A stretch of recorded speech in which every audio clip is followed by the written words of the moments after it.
Abu Shaum insyaallah 127.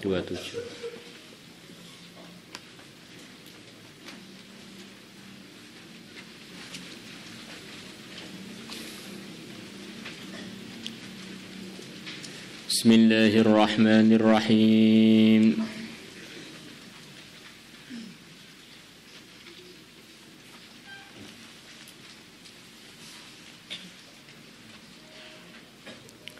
Abwabu shaumi, kumpulan-kumpulan bab yang berkaitan dengan puasa.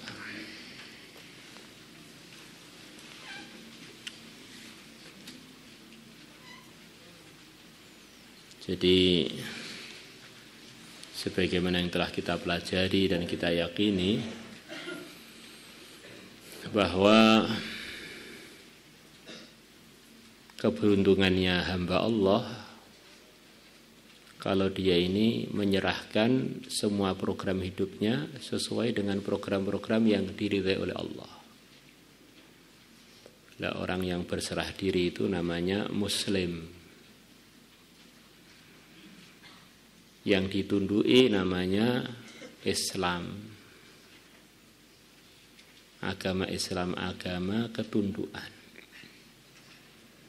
Agama itu adalah dalam bahasa Arabnya ad-din, artinya aturan-aturan yang diikuti, ma yudanu bihi.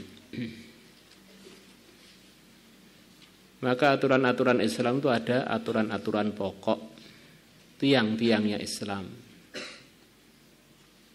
yang jumlahnya ada 5. Rukun Islam ada 5. Jadi kalau orang itu pengen sukses, serahkanlah programmu sesuai yang diridhai oleh Allah dengan mengikuti aturan ketunduan yang telah dibawa oleh yang mulia Nabi besar Muhammad SAW, aturan Islam, yang mana ini adalah satu-satunya aturan yang akan diterima oleh Allah. Wa may yabtaghi ghairal islami dina falan yuqbala minhu. Nah, kalau orang itu pengen Islamnya itu kuat, maka dia harus memperhatikan sebelum aturan yang lain-lain, aturan pokoknya Islam, yaitu tiang-tiangnya Islam. Yang mana tiangnya Islam ini meliputi 2 hal. Pertama keyakinan, kedua amalan-amalan yang terpokok selepas keyakinan. Isinya adalah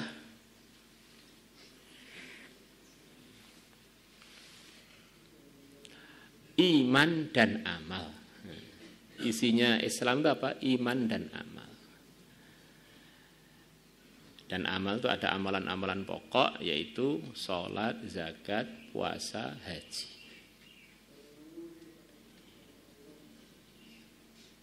Iman itu adalah asas. Iman itu adalah usul, asas. Kemudian yang selepas itu sholat, zakat, puasa, haji, itu tiang yang bagian cabang terpenting dari agama Islam. Maka orang kalau nggak punya pondasi, nggak punya iman yang benar, maka Islamnya nggak sah. Nggak punya asas syahadat untuk masuk Islam, pertama kali syahadat iqrar. Kalau nggak punya amalan-amalan terpenting, yaitu sholat, zakat, puasa, haji, maka Islamnya itu begitu gawat. Karena tiang-tiangnya keyakinan tadi belum terwujudkan di dalam pengakuan Islam dia.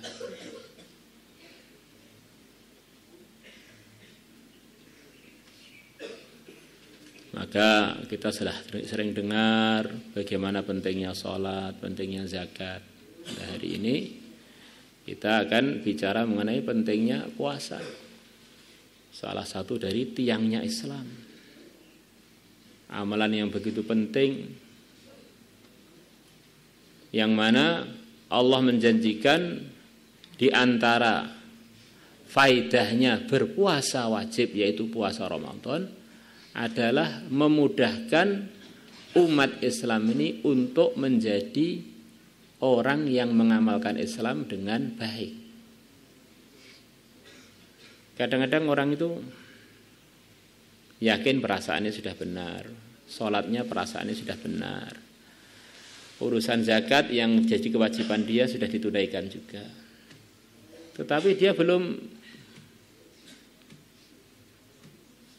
bisa amal agama dengan baik.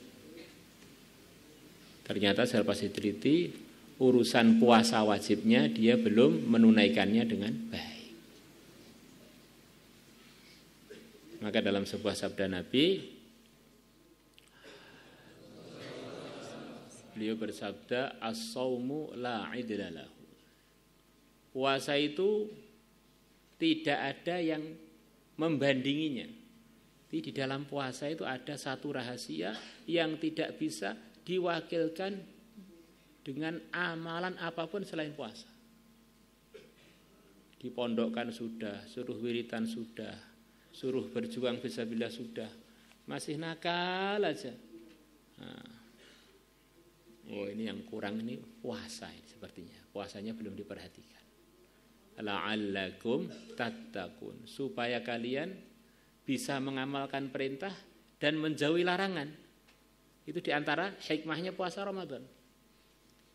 Ya ayyuhalladzina amanu, wahai orang-orang yang beriman, kutiba alaikumus syiyam, telah diwajibkan atas kalian asyamu puasa Ramadan. Kama kutiba alal ladzina min qablikum, sebagaimana puasa telah diwajibkan kepada umat-umat yang sebelum kalian. Mungkin harinya berbeda, mungkin bulannya berbeda, tetapi sama-sama ada tarbiyah pada umatnya para nabi-nabi sebelum nabi kita, tarbiyah untuk mereka dengan pendidikan tarbiyah berpuasa. La'allakum tattaqun, supaya kalian bertakwa. Maka diceritakan dalam sebuah riwayat bahwa selepas Allah menciptakan keinginan dalam jiwa kita, hawa nafsu, keinginannya jiwa, maksudnya hawa nafsu, itu juga bagian dari makhluk yang selalu menyertai jiwa kita itu, keinginan. Maka Allah masukkan keinginan tadi, hawa nafsu tadi, ke dalam neraka yang begitu panas. Maka Allah tanya kepada nafsu,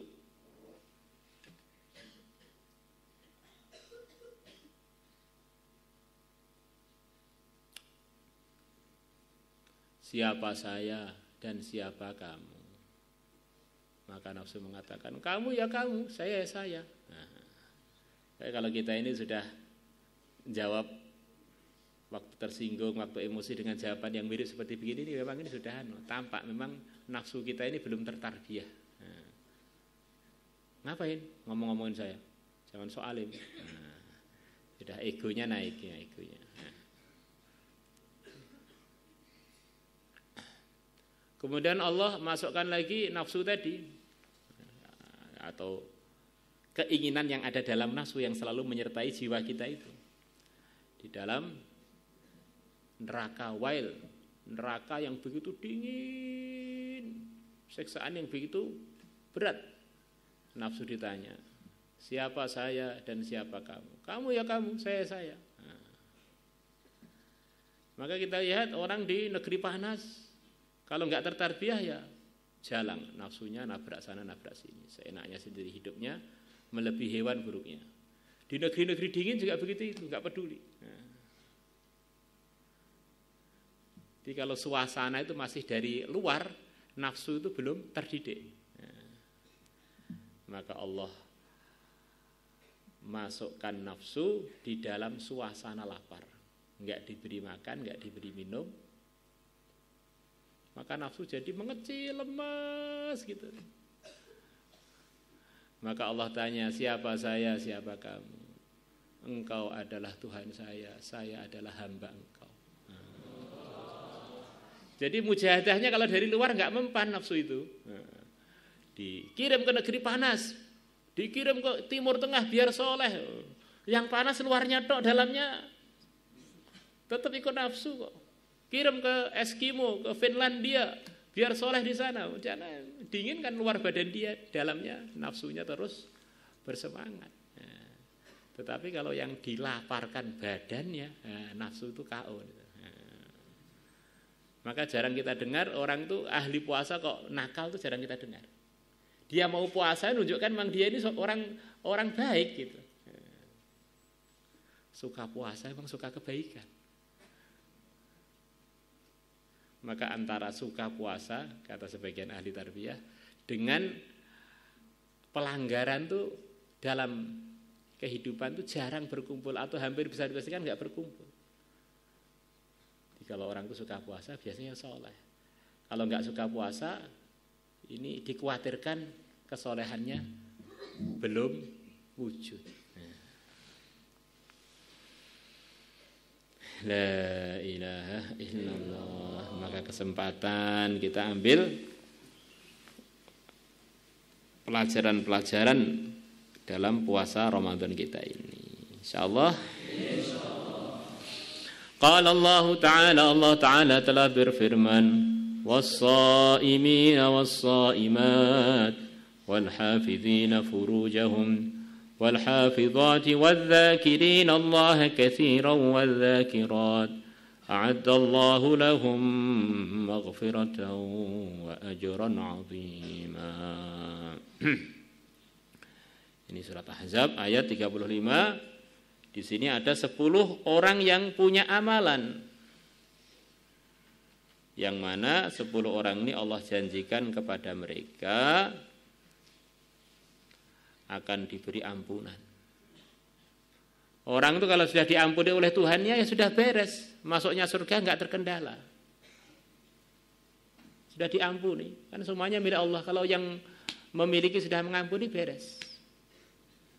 Yang dimulai ayatnya dengan innal muslimina wal muslimat wal mu'minina wal mu'minat terus sampai yang nomor 7 yang kita baca ini was-shaimina was-shaimat. Kemudian yang kedua Allah janjikan untuk 10 kelompok tadi ajron 'azima, pahala yang besar. Kalau Allah berfirman besar, maka kita tidak bisa ngukur besarnya seperti apa. Dunia yang kita buat saingan, buat keroyokan, semuanya pada pengen, itu di sisi Allah tidak membandingi sayap nyamuk. Dunia yang dibuat keroyokan di RT, RW kita, di kampung kita, di kabupaten kita, di negeri kita, siapa pemimpinnya, siapa yang menggantikannya, terus apa harus turun dan seterusnya, itu satu Indonesia, belum ke Malaysia, belum Thailand, belum seluruh dunia semuanya. Itu di sisi Allah tidak membandingi sayap nyamuk. Maksudnya rendah banget, kecil. Lau kanatid dunya ta'dilu 'indallahi janaha ba'udatin ma saqa minha kafiran syarbata ma aw kama ja'a. Andaikan dunia ini di sisi Allah menyamai sayap nyamuk, maka Allah tidak akan memberi orang yang tidak beriman dari dunia kalau memang ada harganya sih Allah, walaupun seteguk air. Maka dunia memang enggak ada harganya di sisi Allah. Maka orang itu kalau cinta dunia mencintai perkara yang enggak berharga. Kalau umurnya habis untuk dunia, maka dia ini menghabiskan umurnya untuk perkara yang enggak berharga. Dunia ini akan ada harganya kalau dikelola sesuai dengan apa yang diridhai oleh Allah. Ya Allah telah berfirman ajran azima, wes masya Allah. Wassaimina, dan para laki-laki yang puasa, wassaimati, dan para wanita yang puasa, wal hafizina furujahum, dan para laki-laki yang menjaga kemaluan-kemaluan mereka dari yang tidak diridhai Allah. Wal hafizati, dan para wanita yang menjaga kemaluan-kemaluan mereka. Wadzakirinallaha katsira, dan para laki-laki yang mengingati Allah katsiran, dengan ingat yang banyak. Wadzakirati, dan para wanita yang mengingat Allah dengan ingat yang banyak. Bukan zikir yang banyak. Bukan pernah zikir, tapi berzikir yang banyak. Ingat-ingat, berzikir yang banyak. Allah telah menyiapkan lahum untuk mereka maghfiratan, ampunan, wa ajran azima, dan pahala yang besar. Semoga kita termasuk golongan ini.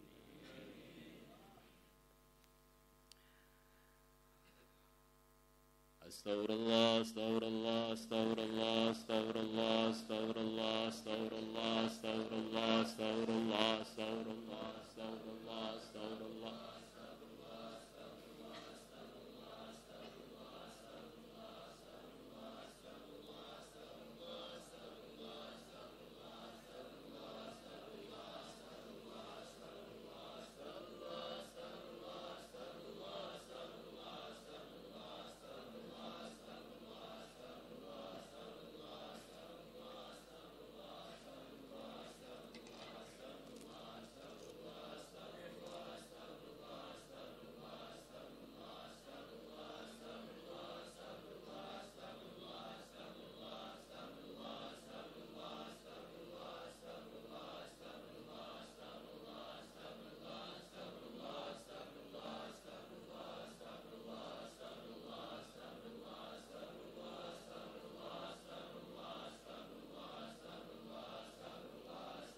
Astaghfirullah.